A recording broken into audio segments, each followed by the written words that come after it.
I've mentioned the squad attack battle drill a lot of times because it's very versatile, but let's go through it a little bit more detail to really iron out some of the minutia. Now, naturally, being a battle drill, it's set up so that we can apply it to a lot of different situations, and it can be very hastily planned in just like a few commands, or it can be very deliberately planned.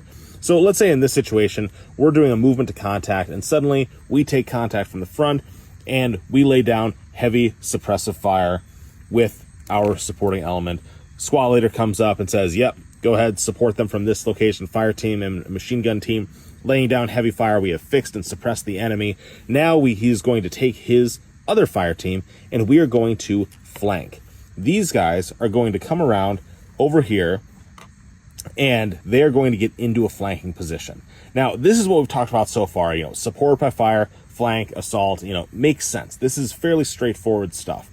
But this is where it really gets hard, right? Because it's not just, suppress, assault, and everything like that. You need to make sure you don't shoot your friendlies, right? Because you're about to assault through, and very quickly, as you start to assault through it, you're going to be getting into this suppression area, and you can get shot.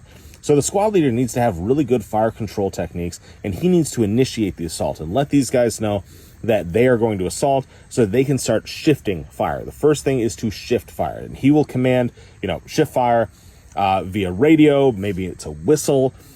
Maybe it's a pen flare. A lot of different ways that you can go about doing it, but you have to signal something so that these guys can start shifting their fire so that when you start assaulting through, then you're not getting suppressed by your own guys. So they can move through and eliminate the enemy as they go. And eventually the squad leader will call lift fire. Now, this is important. Lift fire does not mean ceasefire. Lift fire typically means that you raise your aim of fire. So you're shooting over the enemy. We talked about in our suppression video how bullets are, supersonic.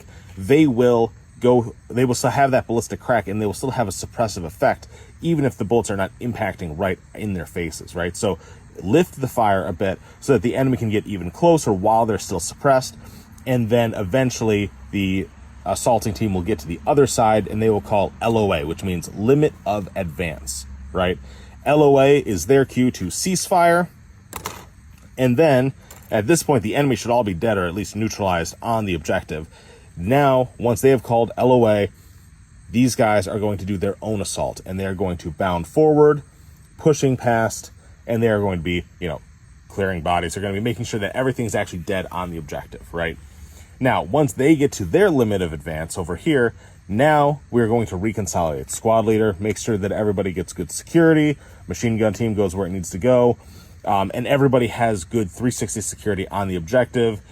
Then you can go into your special teams with which you're maybe taking care of casualties with your aid and litter team, maybe doing demo on enemy equipment, searching enemy prisoners of war, or just the bodies in general.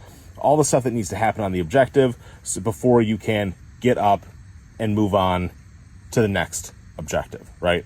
So like I said, squad attack, very straightforward in the sense that it's, support, assault, assault, assault, but you need to make sure that you have those control measures in place, because if people don't know when they're supposed to shift fire, when they're supposed to lift fire, things can get very, very hairy very, very quickly. So be careful, plan accordingly.